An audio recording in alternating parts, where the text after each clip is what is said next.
saya Julianti Devi Ariska dari SMA Negeri 2 Widamar, CGP Angkatan 6, Kabupaten Lebak, Provinsi Banten. Dalam kegiatan ini saya akan melaksanakan supervisi akademik dengan rekan saya. Ya, nama saya Rosepen Anggraini, saya sebagai guru seni budaya di SMA Negeri 2 Lewidamar. Selamat pagi Bu Ira. Iya, pagi Bu Devi. Gimana kabarnya? Alhamdulillah. Jadi nih Bu ya, seperti yang saya utarakan sebelumnya, saya hari ini ditugaskan untuk melakukan supervisi akademik pada pembelajaran Ibu. Nah, untuk kegiatan ini tujuannya adalah untuk meningkatkan kompetensi atau kemampuan diri kita sebagai seorang guru, terutama pada saat kita melakukan yang namanya proses pembelajaran.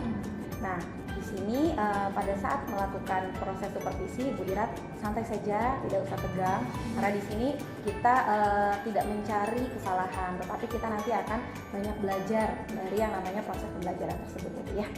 Oke. Nah, adapun kegiatan supervisi ini sendiri akan kita lakukan 3 tahap. Yang pertama praobservasi, yaitu melalui percakapan sekarang. Yang kedua observasi, saya akan mengamati Ibu selama pembelajaran. Dan yang ketiga pasca observasi, yaitu setelah pembelajaran kita akan ngobrol lagi, Bu ya. Oke. Nah, untuk kegiatan observasi ini Ibu akan melakukan pembelajaran di kelas. Nanti akan dilakukannya kapan, Bu ya?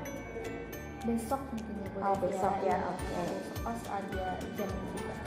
Terima kasih Bu ya, mudah-mudahan nanti besok tidak ada halangan ya kita melakukan yang namanya kegiatan observasi. Nah, kemudian apa saja yang sudah Ibu persiapkan untuk melakukan proses observasi ini? Seperti biasa, ada sesi pembelajaran, KPP, LKPD, kemudian juga media pembelajaran. Oke, sudah lengkap ya, RPP, LKPD, dan juga media. Insya Allah. Luar biasa ya Bu ya. Nah, tujuan pembelajarannya sendiri apa ya Bu? Tujuan pembelajarannya karena besok itu kita pertemuan kedua ya mungkin dari awal ya. Yang pertama itu ada 2. Yang pertama, anak-anak itu mampu memahami bagaimana teknik, kemudian proses, prinsipnya tentang karya seni rupa dari desain grafis. Nah, nanti lebih mengerucutnya mungkin di bagian cetak stensil. Nah, yang kedua, tujuan yang kedua ini yang mungkin akan dilakukan besok itu, yaitu adalah anak-anak mampu berkarya, berarti membuat karyanya dari desain grafis itu sendiri. Praktek gitu ya, Bu ya? Praktek, betul. Boleh tahu Bu, bisa diceritakan cetak stensil itu seperti apa Bu ya?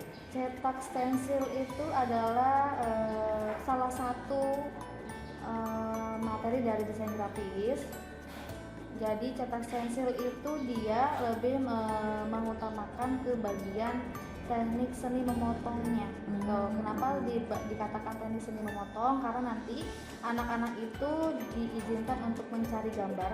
Boleh mereka sebetulnya mau gambar langsung di kertas juga nggak apa-apa, ataupun searching internet juga nggak masalah. Nah, nanti kalau sudah ada medianya atau motifnya, jadi si motif itu tinggal digunting aja. Nah, kenapa stensil itu dikatakan tentang seni teknik memotong? Oke, saya juga baru tahu ya teknik stensil, seni untuk memotong. Nanti besok mungkin Bu Devi juga bisa langsung ikut terjun bebas ya. Iya, saya ikut praktek Bu ya. Oke, ini akan dilakukan di kelas berapa ya Bu? Ini di kelas 11 IPS 1. 11 IPS 1. Oke, RPP sudah jadi. Bisa Ibu ceritakan nanti langkah-langkah pembelajaran yang akan Ibu lakukan itu seperti apa di kelas? Sama seperti biasanya mungkin ya Bu Devi ya, ada 3 tahapan. Yang pertama pendahuluan dulu, kita ucapkan dulu salam, kemudian absensi kehadiran siswa, setelah itu memberikan stimulus tentang materi pembelajaran dulu. Barangkali mungkin mereka pernah mencoba atau masih mungkin tahu tentang materi seperti apa. Kemudian biar lebih semangat, biasanya sebelum kegiatan inti kita ada yel-yel atau penguatan untuk mereka lebih semangat aja lah gitu ya, motivasi gitu ya. Motivasi gitu. Nah, nanti baru kita masuk kegiatan inti. Nanti kegiatan intinya kita bagi berarti ada 2 pertemuan nih gitu. Yang pertama berarti sudah saya berikan materinya tuh. Di materi itu saya jelaskan tentang materi seperti apa. Selepas itu saya berikan LKPD, kemudian dibagi kelompok. Bagi kelompok dulu, baru saya berikan LKPD. Nanti mereka mengerjakan LKPD-nya, kemudian mereka nanti presentasi di depan. Itu yang pertemuan pertama. Kemudian yang terakhir penutup itu refleksi pembelajaran. Nah, mungkin di pertemuan kedua ini sama teknik pendahuluan dan penutupnya, mungkin ada refleksi juga. Di bagian kegiatan intinya untuk pertemuan besok itu kita langsung ke bagian praktek, jadi mulai dari mereka yang gambarnya sudah jadi mereka bawa dari rumah, mulai mereka menggunting atau mengcutting motifnya. Setelah itu mereka tempelkan di media yang sudah disediakan. Besok itu media yang kita pakai adalah tas atau tote bag gitu. Nanti untuk teknik motong itu memakai alat apa Bu? Cutter. Oh, cutter aja Iya. ya? Tidak ada alat khusus lainnya? Iya, kalau misalnya pisau saya takut anak-anak berantem, jadi Iya. pakai cutter aja. Pakai cutter ya Bu ya.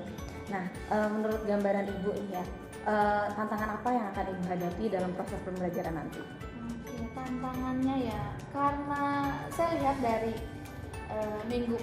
pertemuan yang kemarin itu memang banyak anak yang ternyata dia masih belum familiar dengan yang namanya stensil gitu kan. Paling besok tantangannya ya jelas mereka akan lebih banyak bertanya bagaimana tekniknya, kemudian caranya seperti apa, proses mungkin untuk teknik sprotnya kayak gimana dan sebagainya itu. Oke. Nah, untuk mengatasi tantangan tersebut apa yang sudah Bu Ira siapkan? Yang pertama mental dulu. Oh, mental. tentunya. Oke. Mental dulu ya, karena ya itu dia, anak-anak pasti akan lebih banyak bertanya. Jadi kadang-kadang saya belum selesai menjawab pertanyaan anak yang satu, anak yang sudah bertanya lagi gitu. Iya. Nah, kemudian yang jelas tantangan yang lain yang pasti saya sediakan media yang biasanya anak mungkin akan susah dibawa dari rumah, saya sudah siapkan di sekolah gitu. Jadi mereka tidak ada alasan mungkin yang namanya ketinggalan, lupa dan sebagainya. Luar biasa ya, sudah dipersiapkan. RPP sudah selesai, LKPD juga sudah selesai Bu? Alhamdulillah. Jadi sepertinya Bu Ira tidak perlu bantuan siapapun untuk mempersiapkan rencana untuk pembelajaran besok. Kalau bantuan mungkin tetap doa ya. Oh, doa. Tapi Baik, kalau Bu. persiapan untuk ini ya insya Allah mungkin bisa saya atasi sendiri. Ya, ya. Nah, seperti yang dikatakan saya sebelumnya, kegiatan supervisi ini lebih untuk peningkatan kompetensi kita Pak ya pada saat mengajar. Nah, untuk peningkatan kompetensi diri tentunya itu muncul dari dalam diri kita sendiri Bu ya. Nah, dalam rangkaian kegiatan supervisi ini kira-kira nih Bu ya, kompetensi apa yang ingin Ibu kembangkan? Kan seperti yang kita ketahui, guru itu memiliki 4 kompetensi. Nah, di antara 4 kompetensi itu kompetensi mana yang akan lebih Ibu kembangkan? Dari bagian apa ya? Pedagogiknya kali ya Bu ya. Oke, lebih ke pedagogiknya. Oke, spesifiknya sebelah mananya Bu ya kira-kira? Ke bagian penguasaan kelasnya. Oke, coba bisa Ibu ceritakan maksud dari penguasaan kelas? Penguasaan kelas itu kayak gini ya Bu ya. Kadang-kadang saya kalau di lapangan nih, jadi ketemu anak dengan berhubungan lagi dengan gaya belajar anak. Itu kan bervariasi. Ada yang auditori, kemudian visual dan kinestetik. Jadi kalau di lapangan itu saya lihat ketika saya ngasih materi, ada yang dia hanya tidur gitu kan, mungkin bosan dengan teknik ceramah yang saya sampaikan. Kemudian ada juga yang mungkin fokus dan sebagainya. Jadi makanya saya pengen mencoba gimana bisa menguasai kelas itu dengan baik gitu loh. Ya dengan berbagai macam gaya belajar mereka yang berbeda. Oke, berarti Bu Ira ini mempersiapkan untuk semua kebutuhan belajar mereka, baik auditori, visual, kinestetik. Berarti secara tidak langsung sudah melakukan diferensiasi pembelajaran di dalamnya. Kurang lebihnya mungkin Kurang ya Bu, lebih tapi seperti itu. terlepas itu mungkin betul atau tidaknya ya saya sedang mencoba juga, masih belajar juga. Oke, jadi lebih penguasaan kelas ya Bu ya. Iya. Jadi nanti indikator keberhasilan pada saat Ibu Ira melaksanakan hal tersebut supaya kompetensi Ibu Ira itu muncul, itu indikatornya apa kalau sudah berhasil? Kalau sudah berhasil ya paling karena kita pakainya strategi belajarnya PJBL, ada di bagian hasil akhir mungkin ya Bu Det ya, minimal mereka meskipun mungkin materinya ya sedikit lebihnya paham, dari mungkin prakteknya mereka bisa tekniknya seperti ini, kemudian penerapannya seperti ini dan sebagainya. Oke, jadi mereka itu bisa melakukan hal yang diminta sama Bu Iya. Ira. Oke, selain itu ada lagi Bu. Apalagi ya? Nah, apa alasan kenapa mereka dikelompokkan Bu? Ya, tadi kan dikelompokkan di awal itu ya. Nah betul, itu kenapa sih saya pilih dikelompokkan, selain dari mungkin dari tahapan yang tadi strategi yang saya pakai, kelompok belajar itu buat saya mereka nanti jatuhnya akan lebih mungkin bersemangat Bu, karena biasanya ada yang juga tidak percaya diri kenapa saya kerjanya sendiri dan sebagainya gitu. Kemudian dari kelompok belajar itu mereka bisa belajar diskusi dengan temannya, bekerja sama, kemudian sedikit berikutnya mereka bisa aktif belajar. Oke, di sini berarti pedagogik pengelolaan kelas dalam hal keaktifan siswa Bu ya. Jadi mereka aktif di kelompok, kemudian bisa saling berkolaborasi.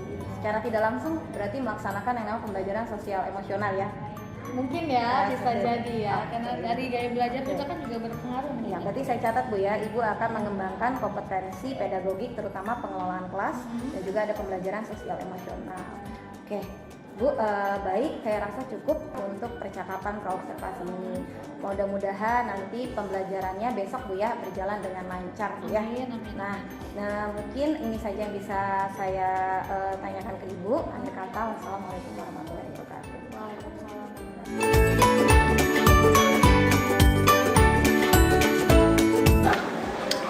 Assalamualaikum. Waalaikumsalam warahmatullahi wabarakatuh.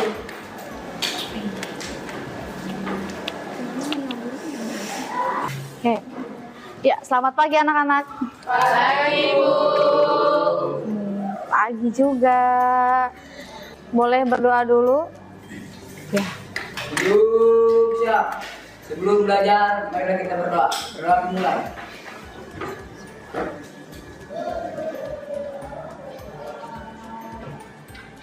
Berdoa selesai, berikan salam.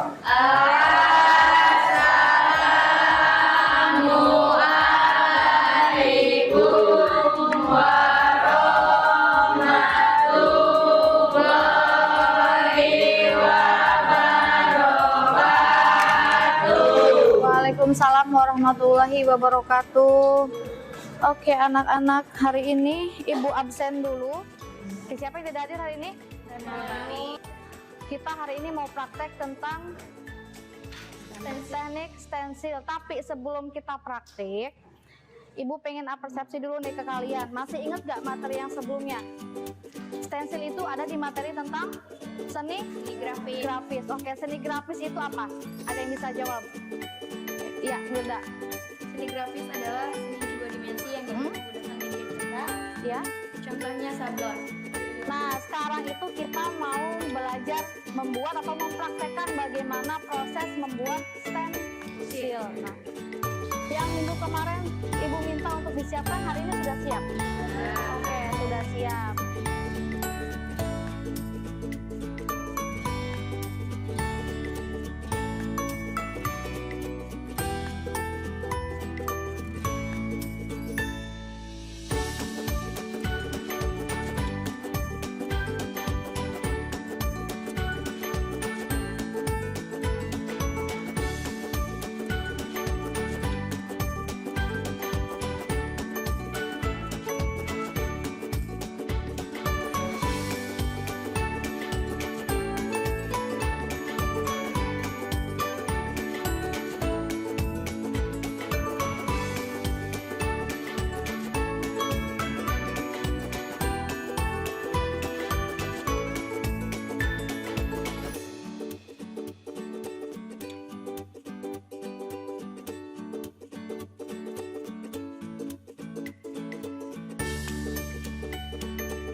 Assalamualaikum Bu Ira. Waalaikumsalam lagi Bu Devi. Oke, bagaimana Bu Ira setelah diobservasi nih? Memang ya, dalam kegiatan supervisi akademik, kegiatan terakhir itu adalah pasca observasi kita akan berbincang-bincang mengenai pembelajaran yang sudah dilakukan. Nah, kita melihat tadi dari proses pembelajaran itu hal-hal baik apa yang sudah terjadi, apa yang harus diperbaiki gitu ya. Nah, nanti kita bisa melakukan refleksi juga terhadap pembelajaran yang sudah Ibu lakukan. Jadi nih, setelah Ibu membuat perencanaan dari RPP, melaksanakan pembelajaran, hal-hal baik apa yang sudah terjadi dalam proses pembelajaran atau hal-hal apa yang perlu diperbaiki dari proses pembelajaran yang sudah dilakukan? Kalau dari hal baiknya, yang pertama mungkin dari segi materi dulu Bu Den. Dari siswa yang awalnya mereka tidak mengenal sama sekali bagaimana itu cetak stensil atau desain grafis. Setelah melakukan praktek dan pemberian materi di awal pertemuan itu, hingga hasil akhirnya alhamdulillah mereka sudah paham. Kemudian hasilnya juga untuk kategori pemula istilahnya ya sudah cukup baik, jadi cukup baik ya, hasil karyanya sudah terlihat ya Bu ya. Nah, kemudian hal-hal apa saja yang menurut Ibu perlu diperbaiki? Yang perlu diperbaiki mungkin dari segi apa ya, tetap penguasaan kelas itu tetap ada ya Bu Dev ya, karena tidak menutup kemungkinan juga mood swing anak yang berubah-ubah ya. Kemudian media pembelajaran mungkin harus saya tingkatkan lagi biar mereka lebih bersemangat lagi, lebih interaktif lagi, lebih aktif ketika belajar. Oke, jadi benar tadi juga menurut pengamatan saya sebenarnya pembelajaran sudah berjalan dengan baik sesuai dengan apa yang diharapkan yang tertulis dalam RPP.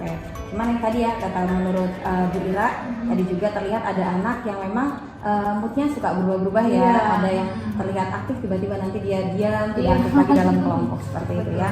Nah, menurut Ibu sendiri pembelajaran supaya anak menjadi lebih aktif ke depannya itu seperti apa harus yang dilakukan? Biar lebih aktif ya. Kalau materi jelas bisa dibuat bervariatif. Terus karena mereka juga sepertinya memang sedikit awam juga dengan yang namanya seni rupa gitu kan.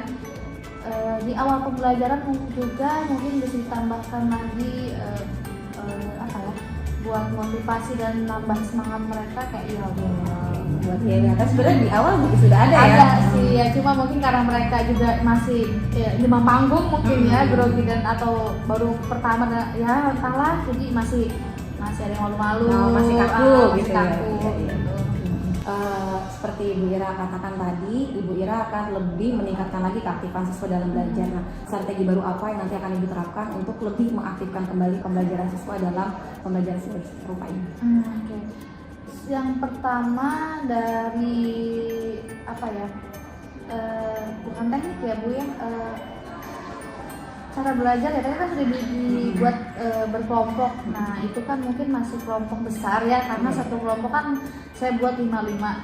Jadi masih ada yang aktif, ada yang tidak juga. Jadi paling akan saya perkecil bisa 2 ataupun 3 satu kelompoknya. Jadi perkecil ya, dipersempit supaya lebih maksimal. Iya gitu. betul. Jadi kan biar mereka bisa saling berkomunikasi juga dengan baik.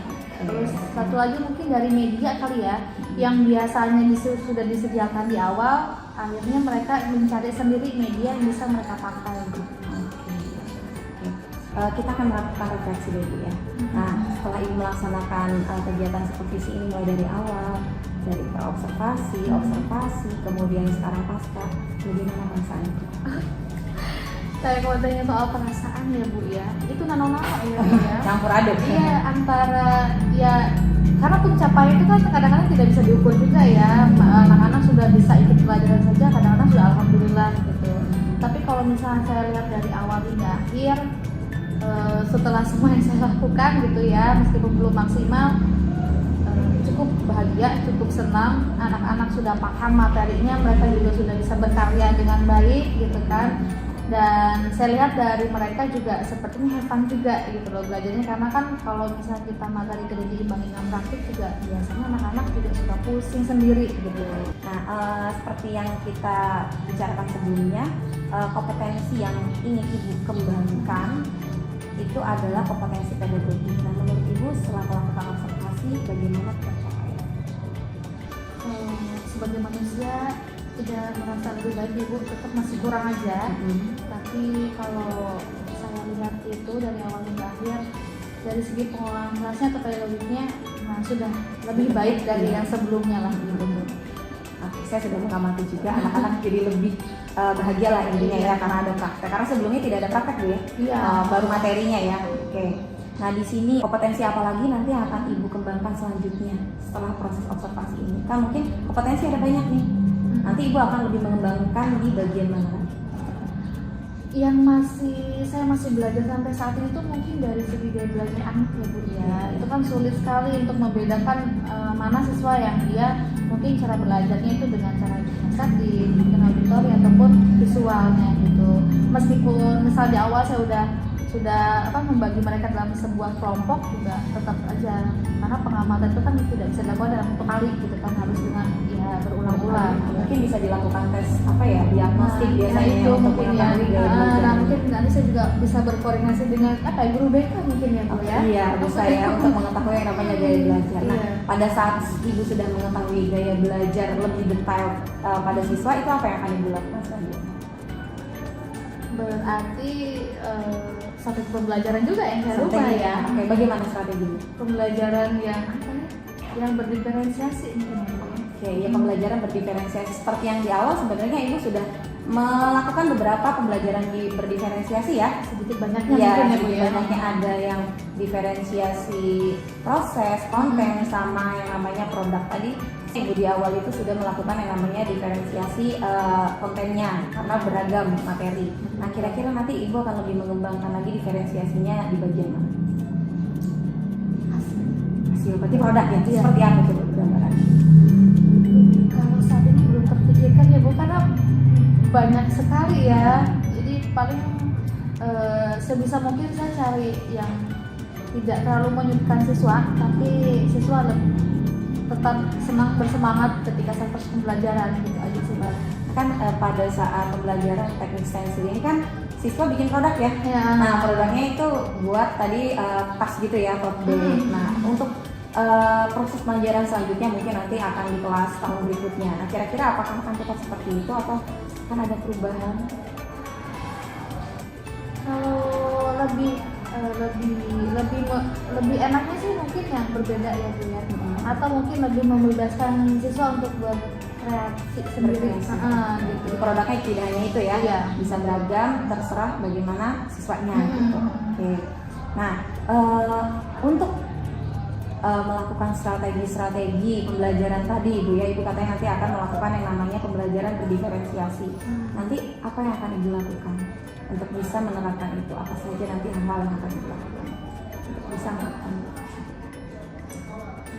Mungkin saya bisa berdiskusi ya atau sharing dengan sama guru seni budaya, Iya. mengikuti MBMP mungkin ya Bu ya, karena bisa sharing. Kemudian yang pastinya saya cari materi juga, mungkin materi yang saya kasih ke anak kurang lengkap ataupun kurang banyak ya, biar lebih lengkap lagi, lebih detail lagi gitu. Terus kalaupun ada kesempatan bisa juga mungkin dengan diklat kali ini. Kira-kira di antara banyak rencana tersebut, hal mana yang akan Ibu lakukan dalam waktu dekat? Yang paling terdekat dan yang paling mudah mungkin mencari materi atau referensi lain gitu. Referensi ya. Apa yang akan Ibu lakukan? Secepatnya, Secepatnya. yang jelas ya, karena ini sudah selesai melakukan pembelajaran, berarti kan saya juga punya refleksi kan selebihnya. Luar biasa Bu Ira ya, sangat bersemangat ya. Oke, dalam melaksanakan rencana tersebut dukungan apa yang Ibu butuhkan? Yang pertama moral ya, karena mood itu tidak hanya anak, guru juga butuh mood yang baik ketika saat mengajar. Dan yang tidak kalah penting lagi adalah dukungan material. Karena yang namanya praktek itu membutuhkan biaya juga. Kadang-kadang kalau kita bebankan ke anak juga kasihan, karena kita lihat mungkin ekonomi anak ada berbeda-beda juga, ada yang mampu dan tidak mampu. Mudah-mudahan sekolah bisa mendukung ya Bu ya, memberikan dukungannya. Alhamdulillah Bu Ira, terima kasih atas bantuannya untuk kegiatan seperti si akademik ya. Semoga nanti ini memberikan manfaat ya buat Wira dan saya supaya nanti proses pembelajaran kita ke depannya menjadi lebih baik. Terima kasih banyak Wira ya. Sama-sama. Semoga sukses selalu. Sama-sama. Assalamualaikum. Waalaikumsalam.